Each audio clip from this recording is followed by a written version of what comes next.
നമസ്കാരം. ആനന്ദ് ഇന്റർനാഷണൽ ന്യൂസിലേക്ക് സ്വാഗതം. പ്രധാന വാർത്തകളിലേക്ക്. 9 UK സർവകലാശാലകൾ ഇന്ത്യയിൽ ക്യാമ്പസ് ആരംഭിക്കും. പ്രധാനമന്ത്രി നരേന്ദ്രമോദിയും UK പ്രധാനമന്ത്രി കെയർ സ്റ്റാമറും തമ്മിലുള്ള ചർച്ചയിൽ ധാരണ. ഇംഗ്ലണ്ടിലെ ദശലക്ഷക്കണക്കിന് വീടുകളുടെ വാട്ടർ ബില്ലുകൾ പ്രതീക്ഷിച്ചതിലും കൂടി വർദ്ധിക്കുമെന്ന് ഭയപ്പെടുത്തുന്ന റിപ്പോർട്ട്. ഉപഭോക്താക്കൾക്ക് ചാർജ് വർദ്ധിപ്പിക്കാൻ 5 ജലവിതരണക്കാർക്ക് മത്സര ഏജൻസി പച്ചക്കൊടി കാട്ടി. അടുത്ത 5 വർഷത്തേക്ക് കമ്പനികൾക്ക് കൂട്ടായി ഉപഭോക്താക്കളിൽ നിന്നും 556 മില്യൺ പൗണ്ട് അധികമായി ഈടാക്കാനാണ് തീരുമാനം. NHSൽ വിദേശ ജീവനക്കാരെ നിയന്ത്രിക്കാനുള്ള സർക്കാരിന്റെ നീക്കത്തിൽ കടുത്ത ആശങ്ക രേഖപ്പെടുത്തി നഴ്സിംഗ് ജീവനക്കാരുടെ സംഘടനയായ റോയൽ കോളേജ് ഓഫ് നഴ്സിംഗ്. ഗാസയിലെ വെടിനിർത്തൽ യാഥാർത്ഥ്യമാകുന്നു. ഡൊണാൾഡ് ട്രംപ് മുന്നോട്ട് വെച്ച സമാധാന പദ്ധതിയുടെ 1ാം ഘട്ട കരാറിന് ഇസ്രായേലും ഹമാസും സമ്മതിച്ചു. 72 മണിക്കൂറിനകം ബന്ദികളെ പരസ്പരം കൈമാറുമെന്ന് സൂചന. ബ്രിട്ടീഷ് നൈറ്റ് ഔട്ട് തന്ത്രം എടുത്ത് പ്രയോഗിക്കാൻ ലേബർ പാർട്ടി. സാമ്പത്തിക വളർച്ചയ്ക്കായുള്ള ലേബർ സർക്കാരിന്റെ നീക്കത്തിന്റെ ഭാഗമായി പബ്ബുകൾ, ക്ലബ്ബുകൾ, റെസ്റ്റോറന്റുകൾ എന്നിവ ബ്രിട്ടനിൽ അതിരാവിലെ തുറക്കാൻ തീരുമാനം. UK ദുരിതത്തിലാക്കാൻ NHS ഫെസിലിറ്റി ജീവനക്കാരുടെ വക പണിമുടക്ക് വരുന്നു. രാജ്യത്തെ മിനിമം ശമ്പളം മണിക്കൂറിന് 0.65 യൂറോ വർദ്ധിപ്പിച്ച അയർലൻഡിനുള്ള 2026 ബജറ്റ് അവതരിപ്പിച്ച സർക്കാർ ഹോസ്പിറ്റാലിറ്റി മേഖലയുടെ വാറ്റ് നികുതി 13.5% നിന്നും 9% കുറച്ചു. ഗ്യാസ്, വൈദ്യുതി എന്നിവയ്ക്കുള്ള 9% എന്ന കുറഞ്ഞ നിരക്ക് 2030 ഡിസംബർ 31 വരെ നീട്ടി. ഡെമോക്രാറ്റിക് നഗരങ്ങളിൽ നാഷണൽ ഗാർഡ് സൈനികരെ വിന്യസിക്കാൻ ട്രംപ് ഭരണകൂടം ഉത്തരവിട്ടതിന് പിന്നാലെ എതിർത്ത ചിക്കാഗോ മേയർ ബ്രാൻഡൻ ജോൺസണെയും ഇലിനോയ് ഗവർണർ ജെബി പ്രിസ്കറെയും ജയിലിലടയ്ക്കണമെന്ന് ഡൊണാൾഡ് ട്രംപ്. ഇന്ത്യൻ വംശജനായ പോൾ കപൂറിന് ദക്ഷിണേഷ്യയുടെ US അസിസ്റ്റന്റ് സെക്രട്ടറി ഓഫ് സ്റ്റേറ്റായി നിയമനം. 17ാമത് അൽ-ലിസാൻ മിലാദ് മഹാസമ്മേളനത്തിന് ലണ്ടനിൽ പ്രൗഢോ ജില്ലാ സമാപനം. ക്യാൻസർ രോഗികൾക്ക് ചികിത്സയ്ക്കുള്ള സൗജന്യ യാത്ര പ്രഖ്യാപിച്ച് ഗതാഗത മന്ത്രി KB ഗണേഷ് കുമാർ. വാർത്തകൾ വിശദമായി. 9 UK സർവകലാശാലകൾ ഇന്ത്യയിൽ ക്യാമ്പസ് ആരംഭിക്കാൻ പ്രധാനമന്ത്രി കെയർ സ്റ്റാമറും ഇന്ത്യൻ പ്രധാനമന്ത്രി നരേന്ദ്രമോദിയും ചേർന്ന് നടത്തിയ ചർച്ചകളിൽ തീരുമാനമായി. ലിവർപൂൾ, യോർക്ക്, അബഡിൻ, ബ്രിസ്റ്റോൾ എന്നീ സർവകലാശാലകൾ ഇന്ത്യയിൽ ക്യാമ്പസ് തുറക്കുമെന്ന് കെയർ സ്റ്റാമർ വ്യക്തമാക്കി. ഇന്ത്യയുടെ സാമ്പത്തിക വളർച്ചയെ UK പ്രധാനമന്ത്രി പ്രകീർത്തിക്കുകയും ചെയ്തു. ഇന്ത്യക്കും UKയ്ക്കും ഇടയിൽ സൗഹൃദം ശക്തമെന്ന് ഇന്ത്യൻ പ്രധാനമന്ത്രി നരേന്ദ്രമോദിയും വ്യക്തമാക്കി. കെയർ സ്റ്റാമറുമായി മുംബൈ രാജ്ഭവനിൽ വെച്ചാണ് പ്രധാനമന്ത്രി നരേന്ദ്രമോദി കൂടിക്കാഴ്ച നടത്തിയത്. ഇന്ത്യ പസഫിക്, പശ്ചിമേഷ്യ, യൂറോപ്പ് എന്നിവിടങ്ങളിലെ നിർണായക പ്രാദേശിക വിഷയങ്ങൾ ഉൾപ്പെടെയുള്ളവ സ്റ്റാർമറുമായുള്ള കൂടിക്കാഴ്ചയിൽ ചർച്ചയായെന്ന് പ്രധാനമന്ത്രി നരേന്ദ്രമോദി പറഞ്ഞു. ഇരുവരും സംയുക്തമായാണ് മാധ്യമങ്ങളെ കണ്ടത്. തന്റെ ഇന്ത്യ സന്ദർശനം ഉഭയകക്ഷി വ്യാപാര കരാറിനെ ഊട്ടി ഉറപ്പിക്കാനുള്ളതാണെന്ന് സ്റ്റാമർ പറഞ്ഞു. ഇരു രാജ്യങ്ങളും തമ്മിലുള്ള സഹകരണത്തിന്റെ നിർണായക ഘടകമാണ് കരാറെന്നും അദ്ദേഹം വിശേഷിപ്പിച്ചു. ഊർജം, പ്രതിരോധം, വ്യവസായം തുടങ്ങിയ മേഖലകളിൽ സഹകരണം ഇരു രാജ്യങ്ങളും ശക്തമാക്കാനും തീരുമാനമായി. ഇരു രാജ്യങ്ങൾ തമ്മിലുള്ള സൗജന്യ വ്യാപാര കരാർ സാധ്യമായതിന് പിന്നാലെയുള്ള സ്റ്റാമറിന്റെ സന്ദർശനം ഇന്ത്യ UK ബന്ധത്തിൽ പുതിയ ഊർജ്ജം നൽകിയിരിക്കുകയാണെന്ന് മോദി കൂട്ടിച്ചേർത്തു. 9 UK സർവകലാശാലകൾ ഇന്ത്യയിൽ ക്യാമ്പസ് ആരംഭിക്കുമെന്നും പ്രധാനമന്ത്രി നരേന്ദ്രമോദിയാണ് അറിയിച്ചത്. സതാംപ്ടൺ സർവകലാശാലയുടെ ഗുരുഗ്രാമിലെ ക്യാമ്പസ് ഇതിനകം പ്രവർത്തനം ആരംഭിക്കുകയും ആദ്യ ബാച്ച് പുറത്തിറങ്ങുകയും ചെയ്തിട്ടുണ്ട്. സതാംപ്ടനെ കൂടാതെ ലിവർപൂൾ, യോർക്ക്, അബഡിൻ, ബ്രിസ്റ്റോൾ എന്നീ UK സർവകലാശാലകൾ ഇന്ത്യയിൽ ക്യാമ്പസുകൾ ആരംഭിക്കാൻ ഒരുങ്ങും. ഇതിൽ ബ്രിസ്റ്റോൾ സർവകലാശാലയുടെ മുംബൈ ക്യാമ്പസ് 2026 പ്രവർത്തനം ആരംഭിക്കും. ലിവർപൂൾ സർവകലാശാല ബംഗളൂരുവിലും യോർക്ക്, അബഡിൻ സർവകലാശാലകൾ മുംബൈയിലും ക്യാമ്പസുകൾ ആരംഭിക്കുമെന്നാണ് ഇപ്പോൾ ലഭിക്കുന്ന സൂചനകൾ. ഇംഗ്ലണ്ടിലെ ദശലക്ഷക്കണക്കിന് വീടുകളുടെ വാട്ടർ ബില്ലുകൾ പ്രതീക്ഷിച്ചതിലും കൂടുതൽ വർദ്ധിക്കുമെന്ന ഭീതി ഉയർത്തുന്ന റിപ്പോർട്ടാണ് പുറത്തു വരുന്നത്. 5 ജലവിതരണക്കാർക്ക് ചാർജ് വർദ്ധിപ്പിക്കാൻ മത്സര നിയന്ത്രണ ഏജൻസി പച്ചക്കൊടി കാട്ടിക്കഴിഞ്ഞു. കമ്പനികളുടെ മിക്ക ആവശ്യങ്ങളും നിരസിച്ചെങ്കിലും ചാർജ് വർധനവ് ലേബർ സർക്കാരിന് കടുത്ത തലവേദനയാകുമെന്നതിൽ ഒരു സംശയവുമില്ല. Competition and markets authority CMA നിയമിച്ച സ്വതന്ത്ര വിദഗ്ധ സംഘം അടുത്ത 5 വർഷത്തേക്ക് കമ്പനികൾക്ക് കൂട്ടായി ഉപഭോക്താക്കളിൽ നിന്നും 556 മില്യൺ പൗണ്ട് അധികമായി ഈടാക്കാൻ താൽക്കാലികമായി തീരുമാനിച്ചതായി അറിയിച്ചു. കമ്പനികൾ അഭ്യർത്ഥിച്ച 2.7 ബില്യൺ പൗണ്ടിന്റെ 21% മാത്രമായിരുന്നു ഇപ്പോൾ അനുവദിച്ചത്. Anglian, നോർത്തുംബ്രിയൻ, southern, Wessex, south east എന്നീ 5 കമ്പനികൾ ചേർന്ന് 14.7 ദശലക്ഷം ഉപഭോക്താക്കൾക്കാണ് സേവനം നൽകുന്നത്. വ്യവസായ നിയന്ത്രണ ഏജൻസിയായ OFAC മുമ്പ് അനുവദിച്ചിലും കൂടുതൽ ബില്ലുകൾ സമാഹരിക്കാൻ അനുമതി നേടാൻ കമ്പനികൾ ഫെബ്രുവരിയിൽ CMAയോട് അഭ്യർത്ഥിച്ചിരുന്നു. ബ്രിട്ടനിലെ നദികളിലേക്കും കടലുകളിലേക്കും ദോഷകരമായ മലിനജലം ചോരുന്നതിനെതിരെ വ്യാപകമായ പ്രതിഷേധം നിലനിൽക്കുന്ന സാഹചര്യത്തിൽ സമീപ വർഷങ്ങളിൽ UKയിലെ വെള്ളത്തിന്റെ ബില്ലുകൾ കാര്യമായ രാഷ്ട്രീയ വിവാദങ്ങൾ ഉയർത്തിയിട്ടുണ്ട്. NHSൽ വിദേശ ജീവനക്കാരെ നിയന്ത്രിക്കാനുള്ള സർക്കാരിന്റെ നീക്കത്തിൽ നഴ്സിംഗ് ജീവനക്കാരുടെ സംഘടനയായ റോയൽ കോളേജ് ഓഫ് നഴ്സിംഗ് കടുത്ത ആശങ്ക രേഖപ്പെടുത്തി. വിദേശ തൊഴിലാളികൾക്ക് നേരെയുള്ള പുതിയ നിയന്ത്രണങ്ങൾ നടപ്പിലാക്കിയാൽ NHSും സോഷ്യൽ കെയർ സംവിധാനം തകരുമെന്നാണ് റോയൽ കോളേജ് ഓഫ് നഴ്സിംഗിന്റെ മുന്നറിയിപ്പ്. സർക്കാരിന്റെ ഈ നടപടിയെ വിദ്വേഷപരമായി നീക്കമെന്ന് ചൂണ്ടിക്കാട്ടി നിരവധി പേരാണ് വിമർശിച്ച് രംഗത്തെത്തിയത്. വിദേശ നഴ്സിംഗ് സ്റ്റാഫ് ഇല്ലാതെ UK-യിൽ ആരോഗ്യ സംവിധാനം നിലനിൽക്കില്ലെന്നും മറ്റു രാജ്യങ്ങൾ നഴ്സുമാർക്ക് അവസരം നൽകുമ്പോൾ UK സ്വീകരിക്കുന്ന ഈ നടപടി വിപരീതമായി രാജ്യത്തെ ബാധിക്കുമെന്നും RCN general secretary professor Nicola Ranger പറഞ്ഞു. ലേബർ പാർട്ടിയുടെ പുതിയ നിയമപ്രകാരം വിദേശ തൊഴിലാളികൾക്ക് സ്ഥിരതാമസം ലഭിക്കാനുള്ള സമയം 5 വർഷത്തിൽ നിന്ന് 10 വർഷമായി ഇരട്ടിയാക്കിയിരുന്നു. സ്ഥിരതാമസം ലഭിച്ചാൽ മാത്രമേ ഇവർക്ക് ബെനിഫിറ്റുകൾ, tax free child care, housing support, disability allowance തുടങ്ങിയ ആനുകൂല്യങ്ങൾ ലഭിക്കുകയുള്ളൂ. 2 വർഷത്തെ മിഡിൽ ഈസ്റ്റിനെ സംഘർഷത്തിലാഴ്ത്തിയ ഏറ്റുമുട്ടലുകൾക്കും പലസ്തീൻ അധിനിവേശ ശ്രമങ്ങൾക്കും ശേഷം ഗാസയുടെ ഒരു സമാധാന പദ്ധതിയുടെ പ്രാരംഭഘട്ടത്തിന് ഇസ്രയേലും ഹമാസും ഒടുവിൽ സമ്മതിച്ചു. തകർന്ന പ്രദേശത്തെ ശത്രുത താൽക്കാലികമായി നിർത്തിവെക്കുന്നതാണ് ഈ ഡൊണാൾഡ് ട്രംപ് മുന്നോട്ട് വെച്ച കരാർ.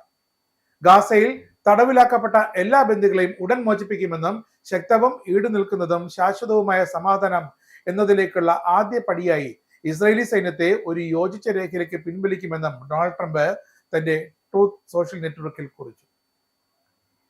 US പ്രസിഡന്റ് നിർദ്ദേശം അംഗീകരിച്ചതായും എൻക്ലേവിൽ നിന്നും ഇസ്രായേലെ പിൻവലിക്കുന്നതും ബന്ദികളെ തടവുകാരാക്കി മാറ്റുന്നതും കരാറിൽ ഉൾപ്പെടുന്നതായി ഹമാസ് സ്ഥിരീകരിച്ചു. ഹമാസും ഇസ്രായേലും ഈജിപ്തിൽ നടത്തിയ ചർച്ചകളിൽ പരസ്പരം കൈമാറേണ്ട ബന്ദികളുടെ പട്ടിക കൈമാറി 72 മണിക്കൂറിനകം ബന്ദികളെ പരസ്പരം കൈമാറുമെന്ന് ഇരു വിഭാഗവും വ്യക്തമാക്കിയിട്ടുണ്ട്. ഗാസയിലെ പോരാട്ടം അവസാനിപ്പിക്കുന്നതിനും ശേഷിക്കുന്ന ഇസ്രായേലി ബന്ദികളെ മോചിപ്പിക്കുന്നതിനും ഇസ്രായേലും ഹമാസും തമ്മിലുള്ള കരാറിന്റെ ആദ്യഘട്ടത്തിൽ ഹീറോയായി തിളങ്ങിയത് അമേരിക്കൻ പ്രസിഡന്റ് ഡൊണാൾഡ് ട്രംപ് തന്നെയാണ്. താൽക്കാലിക കരാറിൽ മധ്യസ്ഥത വഹിച്ചതിന് റിപ്പബ്ലിക്കൻ നിയമസഭാ അംഗങ്ങൾ ട്രംപ് സമാധാന പ്രസിഡന്റാണെന്ന വാക്കുകളുമായി ബുധനാഴ്ച പ്രശംസിക്കാൻ അണിനിരുന്നു. ഈ പ്രഖ്യാപനം അമേരിക്കയ്ക്കും ഇസ്രായേലിനും മിഡിൽ ഈസ്റ്റിലെ സമാധാനത്തിനും ചരിത്രപരമായ ദിനമായി മാറ്റിയെന്ന് ഇറാനിലെ ആണവ കേന്ദ്രങ്ങളിൽ ബോംബാക്രമണം നടത്തിയതിന് ട്രംപിന് സമാധാനത്തിനുള്ള നൊബേൽ സമ്മാനം നൽകണമെന്ന് ആവശ്യപ്പെട്ട് ജൂണിൽ പ്രമേയം കൊണ്ടുവന്ന ഒഹായോ സെനറ്റർ ബെർണി മൊറീനോ പറഞ്ഞു. ശക്തിയിലൂടെ സമാധാനം കൈവരിക്കുമെന്ന തന്റെ വാഗ്ദാനം ട്രംപ് വീണ്ടും പാലിച്ചു. ചരിത്രത്തിൽ രേഖപ്പെടുത്തുന്ന അവിശ്വസനീയമായ ഈ നേട്ടം സമാധാനത്തിനുള്ള നോബൽ സമ്മാനം ഇതുതന്നെയാണെന്ന് മൊറീനോ കൂട്ടിച്ചേർത്തു. സമാധാന കരാറിൽ ഘട്ടങ്ങൾ ഒരിക്കലും പാടില്ലെന്ന് വിമർശിച്ച പലസ്തീൻ കവി മൊസാബ് അബു തോഹ ഹമാസും ഇസ്രായേലും സമാധാന പദ്ധതിയിലെ ആദ്യഘട്ടത്തിൽ ഒപ്പുവെച്ചെന്ന ധാരണ പരത്തരുതെന്നും വേണ്ടത് സ്ഥിരമായൊരു വെടിനിർത്തൽ കരാറായിരിക്കണമെന്നും മൊസാബ് അബു തോഹ ആവശ്യപ്പെട്ടു. ഗാസയെക്കുറിച്ചുള്ള തന്റെ ന്യൂയോർക്കർ ഉപന്യാസങ്ങൾക്ക് 2025 പുലിറ്റ്സർ പ്രൈസ് നേടിയ ഇപ്പോൾ ന്യൂയോർക്കിൽ താമസിക്കുന്ന മൊസാബ് അബു തോഹ ഈ കരാറിന്റെ ഭാവിയിൽ പ്രകടിപ്പിച്ച പരിഭ്രാന്തി പലസ്തീനുകളുടെ മൊത്തം ഉത്കണ്ഠ കൂടിയാണ്. ഹമാസും ഇസ്രായേലും ഒപ്പിട്ട സ്ഥിരമായ ഒരു വെടിനിർത്തലാകണം ഈ കരാർ. കൂടുതൽ പലസ്തീനികളെ ഇനി കൂട്ടക്കൊല ചെയ്യരുത്, വംശഹത്യ അവസാനിപ്പിക്കാൻ ഘട്ടങ്ങൾ പാടില്ല എന്നുമാണ് അബു തോഹ പറഞ്ഞത്. സമാധാന കരാർ ഹമാസ് പാലിക്കുമെങ്കിലും ഇസ്രായേൽ നടപ്പാക്കുമെന്ന് കരുതുന്നില്ലെന്ന് ഭയക്കുന്നതായി അറബ് സെന്റർ വാഷിംഗ്ടൺ DC-യിൽ പലസ്തീൻ ഇസ്രായേൽ പരിപാടിക്ക് നേതൃത്വം നൽകുന്ന പലസ്തീൻ അമേരിക്കക്കാരനായ യൂസഫ് മുനയ്യർ ചൂണ്ടിക്കാട്ടുന്നു. ട്രംപിന് വെള്ളിയാഴ്ച നൊബേൽ സമ്മാനം ലഭിക്കും. ഇസ്രായേലിന് ശനിയാഴ്ച തടവുകാരെ തിരികെ ലഭിക്കും. ഞായറാഴ്ച മുതൽ ഇസ്രായേൽ വീണ്ടും ഗാസയിൽ വംശഹത്യ തുടരുമെന്ന അവസ്ഥയാണ് പലസ്തീനികൾ ഭയക്കുന്നതെന്നും യൂസഫ് മുനയ്യർ പറഞ്ഞു. ഡൊണാൾഡ് ട്രംപ് ഒന്ന് ആഗ്രഹിച്ചാൽ അത് നേടിയിരിക്കും. അത് നേടാൻ ട്രംപ് എന്തും ചെയ്തിരിക്കും. അതാണ് റിപ്പബ്ലിക്കൻ സെനറ്റ് അംഗങ്ങൾ ഇസ്രായേൽ ഹമാസ് കരാർ പ്രതികരിച്ചതിൽ പറഞ്ഞത്. ട്രംപ് ശക്തി കൊണ്ട് സമാധാനം ഉണ്ടാക്കിയ മഹാനാണെന്ന്. ഡൊണാൾഡ് ട്രംപിന് ഇത്തവണത്തെ സമാധാനത്തിനുള്ള നൊബേൽ സമ്മാനം ലഭിക്കുമോ ഇല്ലയോ എന്നതാണ് ചോദ്യം. ലഭിക്കില്ല എന്ന ഉത്തരമാണ് ലോക നയതന്ത്ര വിശകലന വിദഗ്ധർ നൽകുന്നത്. ചെറുപ്പകാലം തൊട്ട് ഡൊണാൾഡ് ട്രംപ് ആഗ്രഹിച്ചാൽ അത് നേടിയിരിക്കും. അത് നേടാൻ ട്രംപ് എന്തും ചെയ്തുമെന്നിരിക്കും. അതാണ് റിപ്പബ്ലിക്കൻ സെനറ്റ് അംഗങ്ങൾ ഇസ്രായേൽ ഹമാസ് കരാർ അംഗീകരിച്ചതിന് തൊട്ട് പിന്നാലെ ട്രംപിനെ പ്രശംസിച്ച് പറഞ്ഞത് ശക്തി കൊണ്ട് സമാധാനം ഉണ്ടാക്കിയ മഹാനാണ്, സമാധാനത്തിന്റെ പ്രസിഡന്റാണ് ഡൊണാൾഡ് ട്രംപ് എന്ന്. അങ്ങനെ അമേരിക്കൻ സെനറ്റ് അംഗങ്ങൾ തന്നെ സ്വന്തം പാർട്ടിക്കാർ തന്നെ ട്രംപിനെ അടിച്ചു പൊക്കി ചെത്തക്കൊമ്പിൽ കയറ്റി ഇരുത്തിയിരിക്കുകയാണ്. ഇനി വേണ്ടത് മണിക്കൂറുകൾക്കകം പ്രഖ്യാപിക്കാൻ പോകുന്ന നൊബേൽ സമ്മാനത്തിൽ സമാധാനത്തിന്റെ പട്ടികയിൽ തന്റെ പേര് വരണം. അതിനുള്ള അവസാന ശ്രമങ്ങളിലാണ് ഈ പാവം ഡൊണാൾഡ് ട്രംപ് കിടന്ന് ചക്രശ്വാസം വലിക്കുന്നത്. സമാധാനത്തിന്റെ നൊബേൽ സമ്മാന വിജയിയെ വെള്ളിയാഴ്ച പുരസ്കാര സമിതി പ്രഖ്യാപിക്കാനിരിക്കുകയാണ്. ആരായിരിക്കും ഈ നേട്ടത്തിനുടമ എന്ന സജീവ ചർച്ചകളിൽ ലോകം എത്തിയിരിക്കുന്നത്. 7ഓളം ലോകരാജ്യങ്ങളിലെ ഗുരുതര സംഘർഷങ്ങളിൽ ഇടപെടുകയും യുദ്ധം എന്നത് ഒഴിവാക്കുകയും ചെയ്തെന്ന് ആവർത്തിച്ച് അവകാശപ്പെടുന്ന US president Donald Trump Nobel സമ്മാനം ഇത്തവണ തനിക്ക് വേണമെന്ന് അഭ്യർത്ഥിച്ചിട്ടുണ്ട്, ആവശ്യപ്പെട്ടിട്ടുണ്ട്, ഭീഷണി മുഴക്കിയിട്ടുണ്ട്. നൊബേൽ സമിതിക്കാരുടെ കണ്ണുരുട്ടിയിട്ടുമുണ്ട്. കിട്ടിയില്ലെങ്കിൽ ഇനി എന്താകുമെന്നത് ശേഷം പറയാം. ട്രംപിന് പുരസ്കാരം ലഭിക്കുമോ? ഈ ചോദ്യമാണ് ഇപ്പോൾ പരക്കെ ഉയരുന്നത്. നൊബേൽ സമ്മാന പ്രഖ്യാപനത്തിന് മണിക്കൂറുകൾക്ക് മുമ്പാണ് ഇസ്രായേലും ഹമാസും തമ്മിൽ താൻ മുന്നോട്ട് വെച്ച സമാധാന കരാർ അംഗീകരിച്ചതും അതിന്റെ ഒന്നാം ഘട്ടം അവർ ഓക്കെ പറഞ്ഞതായും ട്രംപ് വെളിപ്പെടുത്തിയത്. അത് ശരിവെച്ചുകൊണ്ട് ഹമാസും ഇസ്രായേലും പ്രതികരണങ്ങളും നടത്തി. ഇതോടെ 3 വർഷമായി തുടരുന്ന ഹമാസ് ഇസ്രായേൽ യുദ്ധമാണ് താൻ ഒഴിവാക്കുന്നതെന്നും ട്രംപ് അവകാശപ്പെടുന്നുണ്ട്. അതിന് തെളിവാണ് ഈ കരാറെന്നും ട്രംപ് വ്യക്തമായി പറയുന്നു. ലക്ഷ്യം നൊബേൽ സമ്മാനം അടിച്ചെടുക്കുക തന്നെയാണ്.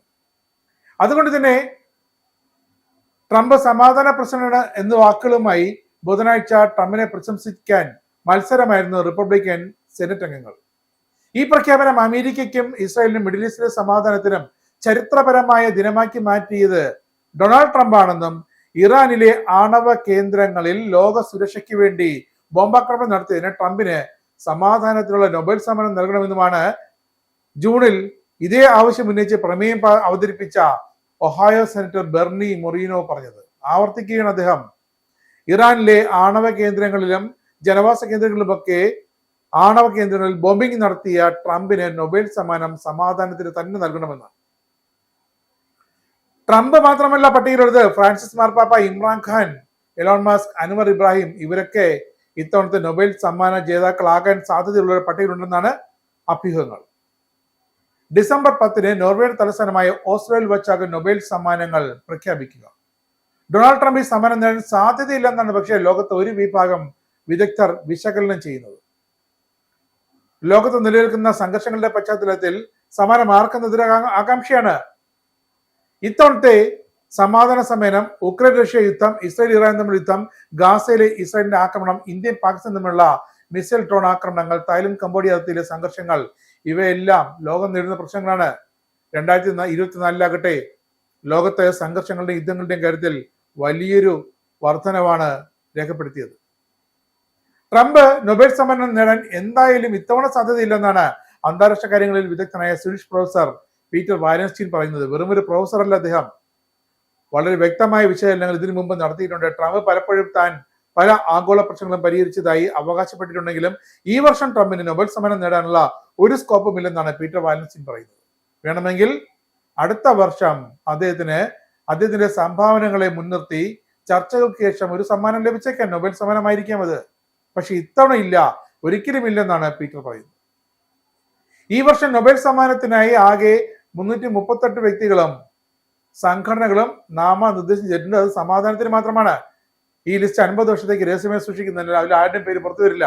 നിയമനിർമ്മാതാക്കൾ, സർക്കാർ ഉദ്യോഗസ്ഥർ, മുൻകാല സമ്മാനർഹർ, അക്കാദമിക് വിദഗ്ധർ ഇവർക്കാണ് നാമനിർദ്ദേശം നൽകാനുള്ള യോഗ്യത. 2024 ആണവ നിരായുധീകരണത്തിനായുള്ള പ്രവർത്തനങ്ങൾക്ക് ജപ്പാനിലെ അണുബോംബ് ആക്രമണത്തിൽ അതിജീവിച്ച സംഘടനയായ നിഹോൺ ഹിഡാൻക്യു ആണ് സമ്മാനം നേടിയത്.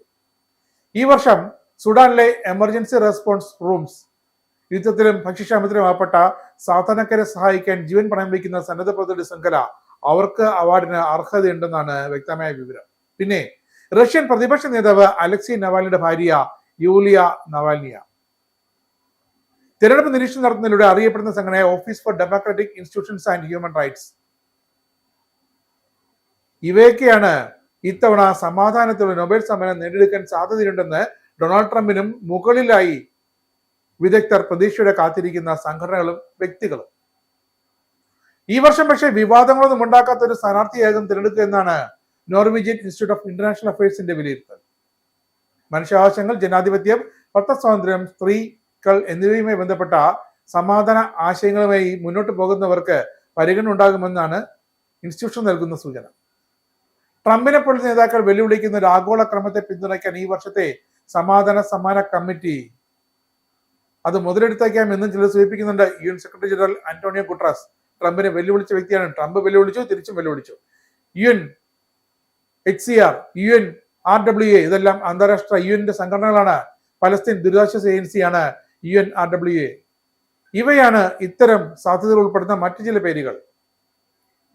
അന്താരാഷ്ട്ര ക്രിമിനൽ കോടതി, അന്താരാഷ്ട്ര നീതിന്യായ കോടതി, committee to protect journalist, reporters without borders എന്നിവ പോലുള്ളവർക്ക് സമ്മാനം ലഭിച്ചേക്കും. പക്ഷേ ട്രംപിന് സമ്മാനം ലഭിക്കും എന്നത് 50% താഴെയാണ് സാധ്യത എന്നാണ് ലോകത്തെ വിദഗ്ധർ വിലയിരുത്തുന്നത്. പക്ഷെ അമേരിക്കൻ റിപ്പബ്ലിക്കൻ സെനറ്റർമാർ രണ്ടു കൈയും കൂട്ടിക്കെട്ടി കൂട്ടിയടിച്ച് പറയുന്നു ട്രംപെ, താങ്കൾ സമാധാനത്തിന്റെ പ്രസിഡന്റാണ്, താങ്കൾക്ക് ലഭിക്കും ഇത്തവണത്തെ നൊബേൽ സമ്മാനമെന്ന്. അതിൽ ആശ്വസിച്ച് തൽക്കാലം മിണ്ടാതിരിക്കുകയാണ് Donald Trump. British night out തന്ത്രം എടുത്ത് പയറ്റാൻ ലേബർ സർക്കാർ. സാമ്പത്തിക വളർച്ചയ്ക്കായുള്ള ലേബർ പാർട്ടിയുടെ നീക്കത്തിന്റെ ഭാഗമായി പബ്ബുകൾ, ക്ലബ്ബുകൾ, റെസ്റ്റോറന്റുകൾ എന്നിവ അതിരാവിലെ തന്നെ തുറക്കാൻ തീരുമാനം ഉടൻ വരുന്നു. എന്നാൽ ഈ നീക്കം കൂടുതൽ മദ്യപാന പ്രശ്നങ്ങൾക്കും അപകടങ്ങൾക്കും വഴിയൊരുക്കുമെന്നാണ് വിമർശകരുടെ വിലയിരുത്തൽ. ബ്രിട്ടീഷ് നൈറ്റ് ഔട്ട് വർദ്ധിപ്പിക്കുന്നതിനും ഹോസ്പിറ്റാലിറ്റി മേഖലയെ സഹായിക്കുന്നതിനുമായി മദ്യം വിൽക്കുന്ന ഇടങ്ങളുടെ പ്രവർത്തന സമയം നീട്ടാൻ അനുവദിക്കാൻ പദ്ധതിയുമായി മന്ത്രിമാർ മുന്നോട്ട് പോവുകയാണ്. മദ്യം ഹോസ്പിറ്റാലിറ്റി വ്യവസായങ്ങളിലെ നേതാക്കൾ തയ്യാറാക്കിയ പദ്ധതിയുമായി മുന്നോട്ട് പോകാൻ പ്രധാനമന്ത്രി കെയർ സ്റ്റാമറും പച്ചക്കൊടി കാട്ടിയിട്ടുണ്ട്. UK ദുരിതത്തിലാക്കാൻ ഇതാ വരുന്നു NHS ഫെസിലിറ്റി ജീവനക്കാരുടെ വക അടുത്ത പണിമുടക്ക്. കഴിഞ്ഞ 4 വർഷത്തിനിടെ ശമ്പള, പെൻഷൻ സംഭാവനകളിൽ 36 മില്യൺ പൗണ്ടിലധികം നഷ്ടമായി എന്ന് ആരോപിച്ചതിന് പിന്നാലെ നൂറുകണക്കിന് NHS ആശുപത്രി ജീവനക്കാർ അടുത്ത പണിമുടക്കിന് അനുകൂലമായി വോട്ട് രേഖപ്പെടുത്തി. Saint George Epsom, Saint Helier hospital group എന്നിവയിലെ 330-ലധികം കുറഞ്ഞ ശമ്പളമുള്ള തൊഴിലാളികൾ, പ്രധാനമായും ക്ലീനർമാർ, കാറ്റർമാർ, പോർട്ടർമാർ, ഫെസിലിറ്റി സ്റ്റാഫ് എന്നിവർ അറിയപ്പെടുന്നവർ പണിമുടക്കാൻ ഒരുങ്ങുന്നു. ന്യൂനപക്ഷ സമുദായങ്ങളിൽ നിന്നുള്ള ഈ ഇൻഹൗസ് NHS തൊഴിലാളികൾക്ക് വ്യത്യസ്ത ശമ്പളവും വ്യവസ്ഥകളും ദുരിതത്തിലാക്കിയതായി യൂണിയനായ യുണൈറ്റഡ് വോയിസസ് ഓഫ് ദി വേൾഡിന്റെ റിപ്പോർട്ട് ആരോപിക്കുന്നു. കുടിയേറ്റത്തെ എതിർക്കുന്ന കടുത്ത നയത്തിന്റെ ഭാഗമായി ഒരു ഫാസ്റ്റ് ട്രാക്ക് പൗരത്വ പരിപാടി റദ്ദാക്കാൻ തീരുമാനമെടുത്ത് ജർമ്മൻ പാർലമെന്റ്. ആളുകളെ 3 വർഷത്തിനുള്ളിൽ ജർമ്മൻ പൗരത്വം നൽകാൻ അനുവദിക്കുന്ന ഫാസ്റ്റ് ട്രാക്ക് പൗരത്വ നിയമനിർമ്മാണം റദ്ദാക്കുമെന്ന് ചാൻസലർ ഫ്രെഡറിക് മെഴ്സിന്റെ പാർട്ടി ഈ വർഷത്തെ തെരഞ്ഞെടുപ്പ് പ്രചാരണ വേളയിൽ പ്രതിജ്ഞയെടുത്തതിന് പിന്നാലെയാണ് ഈ തീരുമാനം. ജർമ്മൻ പാസ്പോർട്ട് വിജയകരമായ ഒരു സംയോജന പ്രക്രിയയുടെ അംഗീകാരമായിരിക്കണം. നിയമവിരുദ്ധ കുടിയേറ്റത്തിന് പ്രോത്സാഹനമായി അത് പ്രവർത്തിക്കരുതെന്ന് ആഭ്യന്തരമന്ത്രി അലക്സാണ്ടർ ഡോബ്രൻ പാർലമെന്റിൽ പറഞ്ഞു.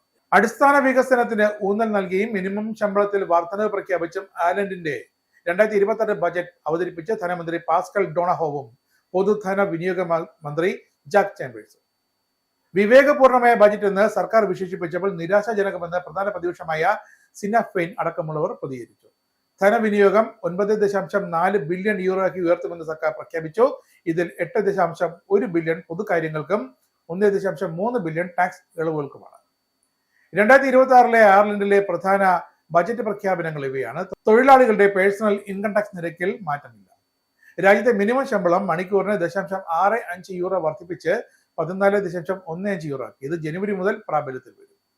ഹോസ്പിറ്റാലിറ്റി മേഖലയുടെ വാറ്റ് നികുതി 13.5% നിന്നും 9% കുറച്ചു. ഇത് 2026 ജൂലൈയിൽ പ്രാബല്യത്തിൽ വരും. ഹോട്ടലുകൾക്കും റെസ്റ്റോറന്റുകൾക്കും ഈ തീരുമാനം ഏറെ അനുഗ്രഹമാണ്. ഗ്യാസ്, വൈദ്യുതി എന്നിവയ്ക്കുള്ള 9% എന്ന കുറഞ്ഞ നിരക്ക് 2030 ഡിസംബർ 31 വരെ നീട്ടി. വീക്കിലി സോഷ്യൽ വെൽഫെയർ പേയ്മെന്റുകളിൽ 10 യൂറോ വർധനവുണ്ട്. 10 വയസ്സിന് താഴെയുള്ള കുട്ടികൾക്കുള്ള ചൈൽഡ് സപ്പോർട്ട് പേയ്മെന്റിൽ 8 യൂറോ വർധനവുണ്ട്. 12 വയസ്സിന് താഴെയുള്ള കുട്ടികൾക്കുള്ള ചൈൽഡ് സപ്പോർട്ട് പേയ്മെന്റിൽ 8 യൂറോ വർദ്ധിപ്പിച്ചു. 12 വയസ്സിന് മുകളിലെ കുട്ടിയാണെങ്കിൽ 16 യൂറോ വർദ്ധിപ്പിച്ചു. വീക്കിലി ഫ്യൂൽ അലവൻസ് 5 യൂറോ വർദ്ധിപ്പിച്ച് 38 യൂറോ ആക്കി. സ്വിറ്റ്സർലൻഡിലെ മോട്ടോർവേകളിലൂടെ യാത്ര ചെയ്യുന്ന വിദേശ വാഹനങ്ങൾക്ക് ട്രാൻസിറ്റ് ടാക്സ് ഏർപ്പെടുത്തണമെന്ന് ആവശ്യപ്പെടുന്ന ഒരു പ്രമേയം കൗൺസിൽ ഓഫ് സ്റ്റേറ്റ്സ് ഏകകണ്ഠമായി അംഗീകരിച്ചു. ഇനി ഇതിന് ദേശീയ കൗൺസിലിന്റെ അംഗീകാരം വേണം. തിരക്കേറിയ മോട്ടോർവേ റൂട്ടുകളിലെ തിരക്ക് കുറയ്ക്കുന്നതിനായി മാർക്കോ ചിസ അവതരിപ്പിച്ച പുതിയ പദ്ധതി പ്രകാരം മറ്റൊരു രാജ്യത്തേക്കുള്ള യാത്രയിൽ നിർത്താതെ സ്വിറ്റ്സർലൻഡിലൂടെ വാഹനം ഓടിക്കുന്ന ആളുകൾക്ക് പുതിയ നികുതി ചുമത്താൻ സാധ്യതയുണ്ട്. അയൽ രാജ്യത്തു നിന്നും സ്വിറ്റ്സർലൻഡിലേക്ക് പ്രവേശിച്ച് രാജ്യത്ത് നിർത്താതെ പുറത്തു കടക്കുന്ന വാഹനങ്ങൾക്ക് ഈ നികുതി ബാധകമാകും. ഡെമോക്രാറ്റിക് നഗരങ്ങളിൽ നാഷണൽ ഗാർഡ് സൈനികരെ വിന്യസിക്കാൻ ട്രംപ് ഭരണകൂടം ഉത്തരവിട്ടതിന് പിന്നാലെ ചിക്കാഗോ മേയർ ബ്രാൻഡൻ ജോൺസണെയും ഇലിനോയി ഗവർണർ ജെബി പ്രിസ്കറെയും ജയിലിലടയ്ക്കണമെന്ന് US പ്രസിഡന്റ് ഡൊണാൾഡ് ട്രംപ് ആരോപിച്ചു. ഇമിഗ്രേഷൻ ആൻഡ് കസ്റ്റംസ് എൻഫോഴ്സ്മെന്റ് ഉദ്യോഗസ്ഥരെ സംരക്ഷിക്കുന്നതിൽ ഇരുവരും പരാജയപ്പെട്ടെന്നും ട്രംപ് പറഞ്ഞു. ISC ഓഫീസർമാരെ സംരക്ഷിക്കുന്നതിൽ സംസ്ഥാനങ്ങൾ പരാജയപ്പെട്ടതായും ട്രംപ് എഴുതി. പ്രാദേശിക നേതാക്കളുടെ കടുത്ത എതിർപ്പുണ്ടായിട്ടും നൂറുകണക്കിന് നാഷണൽ ഗാർഡ് സൈനികർ ചിക്കാഗോയ്ക്ക് പുറത്ത് നിലയുറപ്പിച്ചിരിക്കുകയാണ്. ഇന്ത്യൻ വംശജനായ പോൾ കപ്പൂറിന് ദക്ഷിണേഷ്യയുടെ US അസിസ്റ്റന്റ് സെക്രട്ടറി ഓഫ് സ്റ്റേറ്റായി നിയമനം. ഒക്ടോബർ 7 നടന്ന വോട്ടെടുപ്പിലാണ് ഈ നിർണായക തീരുമാനം. ഡൊണാൾഡ് ലൂ വഹിച്ചിരുന്ന പദവിയിലേക്കാണ് പോൾ കപ്പൂർ എത്തുന്നത്. നേരത്തെ പോൾ കപ്പൂറിനെ അമേരിക്കൻ പ്രസിഡന്റ് ഈ സ്ഥാനത്തേക്ക് നാമനിർദ്ദേശം ചെയ്തിരുന്നു. അമേരിക്കയുടെ വിദേശകാര്യ നയതന്ത്രപരമായ ഇടപെടലുകൾക്ക് ഇനി കപ്പൂർ നേതൃത്വം നൽകും.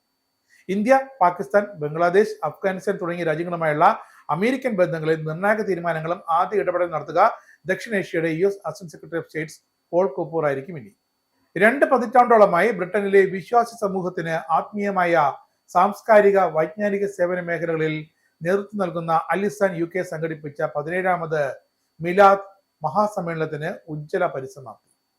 പ്രവാചകൻ മുഹമ്മദ് നബിയുടെ 1500-ാം ജന്മദിനത്തോടനുബന്ധിച്ച് ബ്രിട്ടനിലെ പ്രസ്റ്റൺ, ബർമിംഗ്ഹാം, ലെസ്റ്റർ തുടങ്ങിയ സ്ഥലങ്ങളിൽ സംഘടിപ്പിക്കപ്പെട്ട മിലാദ് സംഗമങ്ങളുടെ സമാപന സമ്മേളനമാണ് ലണ്ടനിലെ ബാർക്കിങ്ങിൽ നടന്നത്. 200-ൽ പരം കുട്ടികളുടെ വിവിധ കലാസാഹിത്യ മത്സരങ്ങൾ, മൗലിദ് പാരായണം, ദഫ് പ്രോഗ്രാം, കുട്ടികളുടെ വർണ്ണശബളമായ നബിദിന റാലി എന്നിവ പരിപാടിക്ക് മാറ്റുകൂട്ടി. യുകെയിലെ പ്രമുഖ പ്രഭാഷകനും ഇസ്ലാമിക പണ്ഡിതനുമായ മുഹമ്മദ് സഖാഫി ചേലക്കര നബി സ്നേഹ പ്രഭാഷണം നടത്തി. പ്രവാചകൻ മുഹമ്മദ് നബിയുടെ കരുണ, സഹിഷ്ണുത, മനുഷ്യസ്നേഹം എന്നീ സന്ദേശങ്ങൾ സമൂഹത്തിൽ പ്രാവർത്തികമാക്കേണ്ടതിന്റെ ആവശ്യകത അദ്ദേഹം വിശദീകരിച്ചു. സമ്മേളനത്തോടനുബന്ധിച്ച് വിവിധ മേഖലകളിൽ കഴിവ് തെളിയിച്ച മത്സരാർത്ഥികൾക്ക് സമ്മാനങ്ങളും വിതരണം ചെയ്തു. ബ്രിട്ടനിലെ വിവിധ നഗരങ്ങളിൽ നിന്നുള്ള മത സാമൂഹിക പ്രവർത്തകർ പങ്കെടുത്ത സമാപന സമ്മേളനത്തിൽ Alisan academic director engineer Shahul Hameed സ്വാഗതം, ചെയർമാൻ അബ്ദുൽ അസീസ് അധ്യക്ഷത വഹിച്ച സമ്മേളനത്തിൽ event manager Appa Gafoor, convener Shuhaib Puthiyottil, doctor Afsal Birmingham, advocate Navas, coordinator Muneeb Noorani, advocate Fairooz, social worker Roxy Bakar, Gafoor Southall, Ashraf Birmingham, Kareem Darul Huda, secretary Siddique എന്നിവർ ആശംസകൾ അറിയിച്ചു. യുകെയുടെ വിവിധ മേഖലയിൽ നിന്നും എത്തിച്ചേർന്ന 800-ൽ പരം പേർക്കാണ് സംഘാടകർ നന്ദി രേഖപ്പെടുത്തിയത്. ഖത്തർ ഇന്ത്യൻ സ്കൂൾ യൂത്ത് ഫെസ്റ്റിവലിന്റെ 5ാമത് പതിപ്പ് കലാഞ്ജലി 2025 ഔദ്യോഗികമായി പ്രഖ്യാപിച്ചു. ഭാവിയിലെ കലാപ്രതിഭകളെ കണ്ടെത്തുകയും പ്രോത്സാഹിപ്പിക്കുകയും ചെയ്യുന്നതിനായി സംഘടിപ്പിക്കുന്ന ഈ കലാ സാംസ്കാരിക മഹോത്സവം പ്രൗഢഗംഭീരമായ ചടങ്ങിലൂടെയാണ് പ്രകാശനം ചെയ്തത്. Indian Cultural Centre vice president Abraham K Joseph Kalanjali 2025ന്റെ തീയതികൾ ഔദ്യോഗികമായി പ്രഖ്യാപിച്ചു. ഫെസ്റ്റിവൽ ഒക്ടോബർ 26 മുതൽ 29 വരെ നടക്കും. സമാപന ചടങ്ങ് നവംബർ 1 അബു ഹമൂറിലെ ഐഡിയൽ ഇന്ത്യൻ സ്കൂൾ ക്യാമ്പസിൽ നടക്കും. ചടങ്ങിൽ ഏറെ ആകാംക്ഷയോടെ കാത്തിരുന്ന സോവനിയർ 2024 പ്രകാശനവും നടന്നു. Indian Community Benevolent Forum ICBF president Shanavas T ബാവയും ഐഡിയൽ ഇന്ത്യൻ സ്കൂളിന്റെ പ്രിൻസിപ്പൽ ഷെയ്ഖ് ഹമീം സാഹിബും ചേർന്നാണ് പ്രകാശനം നിർവഹിച്ചത്. ഇതിനൊപ്പം കലാഞ്ജലി 2025ന്റെ ഔദ്യോഗിക പോസ്റ്ററും പ്രൊമോഷണൽ വീഡിയോയും Indian Sports Centre president Abdul Rahman EP-യും കലാഞ്ജലി ചെയർമാൻ ഡോക്ടർ ഹസൻ കുഞ്ഞിയും പുറത്തിറക്കി. 3 ദിവസത്തെ ഇന്റർ സ്കൂൾ മത്സരങ്ങൾ 4 വേദികളിലായി രാവിലെ 9 മുതൽ രാത്രി 9 വരെ അരങ്ങേറും. അധ്യാപകർക്കായി പ്രത്യേക ടീച്ചേഴ്സ് പെർഫോമൻസ് ഡേ, വിദ്യാഭ്യാസ മികവിനുള്ള അവാർഡുകൾ, കോർഡിനേറ്റർമാർക്കും പരിശീലന കേന്ദ്രങ്ങൾക്കും ആദരവുകൾ എന്നിവയും ഉണ്ടാകും. ഇത്തവണ പ്രത്യേക ആവശ്യങ്ങളുള്ള കുട്ടികൾക്കായി മത്സരങ്ങളും അനുമോദനങ്ങളും ഉൾപ്പെടുത്തിയിട്ടുണ്ട്. Kalanjali chairman doctor Hasan Kunhi, president Binukumar, general secretary Anwar Hussain, Ideal Indian School principal Sheikh Hameem Sahib എന്നിവരും പങ്കെടുത്തു. ഇനി പൗണ്ട്, യൂറോ, ഡോളർ, രൂപ ഇന്നത്തെ വിനിമയ നിരക്ക്. ഒരു പൗണ്ട് 119.07 ഇന്ത്യൻ രൂപ, ഒരു US ഡോളർ 88.77 ഇന്ത്യൻ രൂപ, ഒരു യൂറോ 103.4 ഇന്ത്യൻ രൂപ, ഒരു പൗണ്ട് 1.34 US ഡോളർ, ഒരു കനഡിയൻ ഡോളർ 63.7 ഇന്ത്യൻ രൂപ. ഇനിയൊരു ഇടവേളയ്ക്ക് ശേഷം വാർത്തകൾ. Book your IndiGo flight tickets easily and safely with Anand travel. Call UK number 020-8548-4897. Indian cell number 918921120509, or please mail to info@anandtravel.com. Have a happy journey. വീണ്ടും വാർത്തകളിലേക്ക്. National news. കാൺപൂരിൽ park ചെയ്തിരുന്ന സ്കൂട്ടറിലുണ്ടായ സ്ഫോടനത്തിൽ ഒരു സ്ത്രീ ഉൾപ്പെടെ 6 പേർക്ക് പരിക്കേറ്റു. സംഭവത്തിൽ പോലീസ് അന്വേഷണം തുടങ്ങി. കഴിഞ്ഞ ദിവസം വൈകിട്ട് 7:15 മിസ്രി ബസാർ പ്രദേശത്താണ് സംശയാസ്പദമായ സ്ഫോടനമുണ്ടായത്. സംഭവം അപകടമാണോ മനഃപൂർവ്വമാണോ എന്ന് പോലീസ് അന്വേഷിക്കുന്നു. മുൾഗഞ്ച് പോലീസ് സ്റ്റേഷന് കീഴിലുള്ള മിസ്രി ബസാർ പ്രദേശത്ത് പാർക്ക് ചെയ്ത 2 സ്കൂട്ടറിലാണ് സ്ഫോടനം നടന്നതെന്ന് joint police commissioner Ashutosh Kumar പറഞ്ഞു. സംഭവത്തിൽ പരിക്കേറ്റവരെല്ലാം ആശുപത്രിയിൽ ചികിത്സയിലാണെന്നും അപകട നിലയിലല്ലെന്നും അദ്ദേഹം വ്യക്തമാക്കി. കഫ് സിറപ്പ് ദുരന്തത്തിൽ ശ്രീശൻ ഫാർമ ഉടമ രംഗനാഥനെ മധ്യപ്രദേശ് പോലീസ് ചെന്നൈയിലെത്തി അറസ്റ്റ് ചെയ്തു. കോൾട്രിപ്പ് സിറപ്പ് കഴിച്ച് കുട്ടികൾ മരിച്ചതിന് പിന്നാലെ കമ്പനി ഉടമയായ രംഗനാഥനും കുടുംബവും ഒളിവിൽ പോയിരുന്നു. പിന്നാലെ SIT രൂപീകരിച്ച് അന്വേഷണം തുടരുന്നതിനിടയിലാണ് ഫാർമ കമ്പനി ഉടമ അറസ്റ്റിലാവുന്നത്. അതേസമയം കഫ് സിറപ്പ് കഴിച്ച് മധ്യപ്രദേശിൽ 2 കുട്ടികൾ കൂടി മരിച്ചു. ഇതോടെ ദുരന്തത്തിൽ മരിച്ച കുട്ടികളുടെ എണ്ണം 21 ബീഹാർ തെരഞ്ഞെടുപ്പിൽ AI ദുരുപയോഗത്തിനെതിരെ മുന്നറിയിപ്പ് നൽകി കേന്ദ്ര തെരഞ്ഞെടുപ്പ് കമ്മീഷൻ. AI ഉപയോഗിക്കുന്നതിനെ കുറിച്ച് പാർട്ടികൾക്ക് കമ്മീഷൻ മാർഗനിർദ്ദേശങ്ങൾ നൽകി. രാഷ്ട്രീയ പാർട്ടികളും സ്ഥാനാർത്ഥികളും സ്റ്റാർ ക്യാമ്പയിനർമാരും AI കണ്ടന്റുകൾ ലേബൽ ചെയ്യണമെന്നും കമ്മീഷൻ വ്യക്തമാക്കി. എതിരാളികളുടെ സ്വകാര്യ ജീവിതത്തെ അധിക്ഷേപിക്കുന്നതിൽ നിന്നും മാറി നിൽക്കണമെന്നും നിർദ്ദേശമുണ്ട്. സോഷ്യൽ മീഡിയ പോസ്റ്റുകളിൽ കർശന നിരീക്ഷണം ഏർപ്പെടുത്തിയിട്ടുണ്ടെന്നും കമ്മീഷൻ അറിയിച്ചു. ഇനി കേരള വാർത്തകളിലേക്ക്. ക്യാൻസർ രോഗികൾക്ക് ചികിത്സാർത്ഥമുള്ള യാത്രാ സൗജന്യം പ്രഖ്യാപിച്ച് ഗതാഗത മന്ത്രി KB ഗണേഷ് കുമാർ. കേരള നിയമസഭയിലാണ് ഇത് സംബന്ധിച്ച പ്രഖ്യാപനം ഉണ്ടായത്. സൂപ്പർ ഫാസ്റ്റ് മുതൽ താഴേക്കുള്ള എല്ലാ ബസ്സുകളിലും ക്യാൻസർ ചികിത്സയ്ക്കായി പോകുന്ന എല്ലാ രോഗികൾക്കും യാത്ര സൗജന്യമായിരിക്കും. രോഗികൾ അവരുടെ സ്ഥലത്ത് നിന്നും ആശുപത്രികളിലേക്ക് കീമോയ്ക്കും റേഡിയേഷനും പോകുമ്പോഴുള്ള യാത്രയാണ് സൗജന്യമാക്കിയത്. സ്വകാര്യ ആശുപത്രികളിലേക്ക് ചികിത്സയ്ക്ക് പോകുന്ന രോഗികൾക്കും ഇത് ബാധകമാകുമെന്ന് മന്ത്രി അറിയിച്ചു. ശബരിമല സ്വർണ്ണപ്പാളി വിവാദത്തിൽ നിയമസഭ 4ാം ദിവസവും കലുഷിതമായി. പ്രതിപക്ഷ ബഹളത്തെ തുടർന്ന് സഭാ നടപടികൾ നിർത്തിവെച്ച് പ്രതിപക്ഷം ഉയർത്തിയ ബാനർ പിടിച്ചു വാങ്ങാൻ സ്പീക്കർ നിർദ്ദേശം നൽകിയത് നാടകീയ രംഗങ്ങൾക്കിടയാക്കി. മുഖ്യമന്ത്രി പ്രതിപക്ഷ അംഗത്തിനെതിരെ ബോഡി ഷേമിംഗ് നടത്തിയെന്ന് പ്രതിപക്ഷ നേതാവ് വി ഡി സതീശൻ ആരോപിച്ചു. എന്നാൽ സ്പീക്കർ ഇടപെട്ട് പ്രതിപക്ഷ നേതാവിനെ തടസ്സപ്പെടുത്തിയത് വീണ്ടും ബഹളത്തിനിടയാക്കി. ശബരിമല വിഷയത്തിൽ ദേവസ്വം മന്ത്രി രാജിവെക്കും വരെ സഭയിൽ പ്രതിഷേധം തുടരുമെന്നാണ് വി ഡി സതീശന്റെയും പ്രതിപക്ഷത്തിന്റെയും നിലപാട്. പ്രതിപക്ഷ അംഗത്തിന്റെ ഉയരക്കുറവിനെ പരിഹസിച്ച് നിയമസഭയിൽ മുഖ്യമന്ത്രി 8.25 അട്ടിവെച്ച പോലെ ഒരാളെന്നാണ് മുഖ്യമന്ത്രി പറഞ്ഞത്. അത്രയും ഉയരം മാത്രമുള്ള ഒരാളാണ് നിയമസഭയുടെ പരീക്ഷ ഉപയോഗിച്ച് വാച്ചാൻ വാർഡിനെ ആക്രമിക്കാൻ പോയതെന്ന് മുഖ്യമന്ത്രി കളിയാക്കി. എന്തിനാണ് നിശബ്ദ ജീവികളായ വാച്ചാൻ വാർഡിനെ ആക്രമിക്കാൻ പുറപ്പെട്ടത്? അവരുടെ കൂട്ടത്തിലുള്ള വനിതാ വാച്ചാൻ വാർഡിനെ തള്ളുന്ന കാഴ്ച ഏവരും കണ്ടതാണ്. സാധാരണ നിലയ്ക്ക് തന്റെ നാട്ടിൽ വർത്തമാനമുണ്ട് 8.25 അട്ടിവെച്ച പോലെയെന്ന്. അത്രയും ഉയരം മാത്രമുള്ള ഒരാളാണ് ഇവിടെ വലിയ തോതിൽ ആക്രമിക്കാൻ പുറപ്പെടുന്നത്. സ്വന്തം ശരീരശേഷി അതിന് പറ്റുന്നതല്ലെന്ന് കാണുന്ന എല്ലാവർക്കും അറിയാമെന്ന് മുഖ്യമന്ത്രി പരിഹസിച്ചു. ഇനി സ്പോർട്സ് ന്യൂസ്.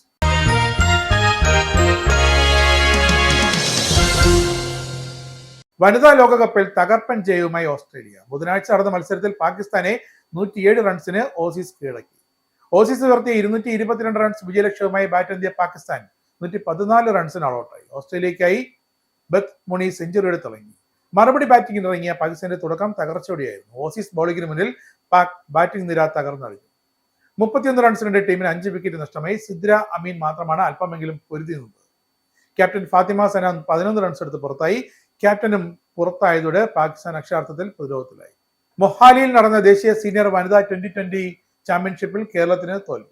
ഉത്തർപ്രദേശ് 19 റൺസിനാണ് കേരളത്തെ തോൽപ്പിച്ചത്. ആദ്യം ബാറ്റ് ചെയ്ത ഉത്തർപ്രദേശ് 20 ഓവറിൽ 5 വിക്കറ്റ് നഷ്ടത്തിൽ 107 റൺസ് എടുത്തു. മറുപടി ബാറ്റിംഗിന് ഇറങ്ങിയ കേരളം 18.2 ഓവറിൽ 88 റൺസിന് ഓൾ ഔട്ട് ആകുകയായിരുന്നു. ടോസ് നേടിയ ഉത്തർപ്രദേശ് ബാറ്റിംഗ് തിരഞ്ഞെടുത്തിരുന്നു.